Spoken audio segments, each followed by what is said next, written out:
কি ফিলিস্তিন নামটা শুনে এড়িয়ে যাচ্ছেন? যান, এড়িয়ে যান। কেননা ফিলিস্তিন তো আর আমাদের বাংলাদেশ না। কোনো সমস্যা নেই, এড়িয়ে যান। কিন্তু একটা কথা মনে রাখবেন, সেই কাল কিয়ামতের দিন যখন আল্লাহ আপনাকে প্রশ্ন করবে, তখন কি করবেন? কি করবেন যখন জিজ্ঞাসিত হবেন যে কেন আপনি মজলুম ফিলিস্তিনদের পাশে থাকেননি? জানি উত্তর দিতে পারবেন না, কারণ আপনার নিজেরই জানা নেই এর উত্তর কি হবে। এখন হয়তো বলতে পারেন যে আমি কি করে ফিলিস্তিনে গিয়ে মজলুমদের পাশে থাকব, কি করে এত দূর গিয়ে সাহায্য করব? হ্যাঁ, এইরকম প্রশ্ন যদি আপনার মনে উদয় হয়ে থাকে, তাহলে অবশ্যই আপনার মনে অলসতা আর বজ্রে ভরা।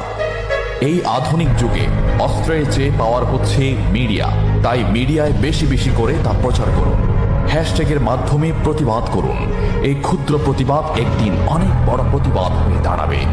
বিজয় একদিন ইসলামেরই হবে ইনশাআল্লাহ। এটা আমার কথা নয়, এটা এই মহাবিশ্বের প্রভুর কথা। একটা কথা মনে রাখবেন, ক্ষুদ্র ক্ষুদ্র বালিকণা, বিন্দু বিন্দু জল গড়ে তুলে পাহাড় পর্বত, সাগর অতল।